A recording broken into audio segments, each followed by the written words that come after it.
Sekretet e devesë. A nuk e shikojnë deven se si është krijuar? Allahu i madhruar thot: a nuk e shikojnë deven se si është krijuar? Devet më të njohura janë dy llojesh. Deveja e cila ka dy gunga është më e madhe dhe më e shkurtër se deveja arabe.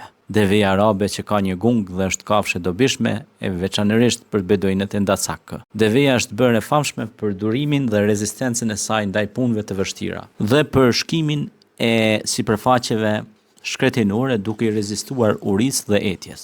Verse ato nuk durojnë të ftohtin e ashpër në dimër. Shkencëtarët thonë se deveja e mirë mund të mbajë 4-6 ton dhe të ecë rreth 30 milje në ditë me shpejtësi 3 milje orë. Faktorët kryesorë që i mundsojnë deves të përshkojë sipërfaqe të mëdha pa pirë një pikë uji janë: temperaturat e trupit të saj mund të ndryshojnë dhe i mundson asaj rezistencën ndaj mungesës së ujit në një shkallë mahnitse, në një atmosferë të nxehtë dhe kushte të mundimshme. Pjesa më e madhe e kafshëve humbet lëngjet nëpërmjet sekretimit të djersës për të ruajtur temperaturën e trupit, ndërsa deveja në vend të kësaj thith temperaturën ditën dhe çliron atë natën. Temperatura e trupit të saj ndryshon nga 93-104 Fahrenheit pas drekës dhe patjetër duhet të djersisë pak për ta ulur atë, por në sasi shumë të vogla në krahasim me kafshët e tjera. Kur deveja mban pesha të rënda gjatë ditës, patjetër që do të humbas sasi të mëdha djerse dhe lagështie. Njeriu zakonisht humbet 10% të peshës së tij gjatë temperaturave shumë të larta, ndërsa deveja humbet 20% të peshës së saj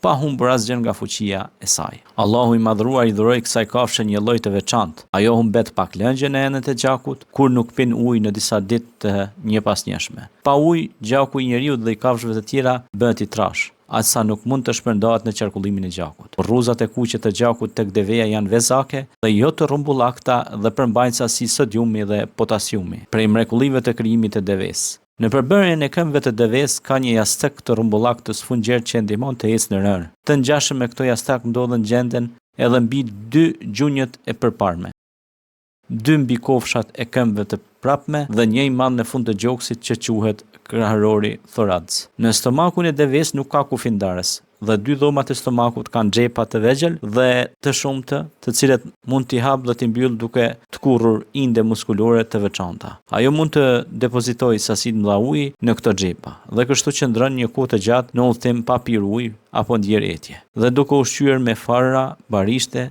gjemba nëse lind nevoja. Deveja ka dhëmbë të fortë dhe mish dhëmbësh të veshur me catinë e fytit dhe anët gojës me inde mukoze të trasha në cilat nuk ndikojnë ushqimet e ashpra si gjembat. Karakteristikat më të rëndësishme që dallojnë deven nga gjitaret dythundrore janë: në këmbët e deves nuk ka gjurmë të gishtrinjve të parë, të dytë e të pestë. Në 2, ecja e saj mbi shojet e këmbëve dhe jo mbi majat e tyre, siç bëjnë pjesa tjetër e thundrakëve.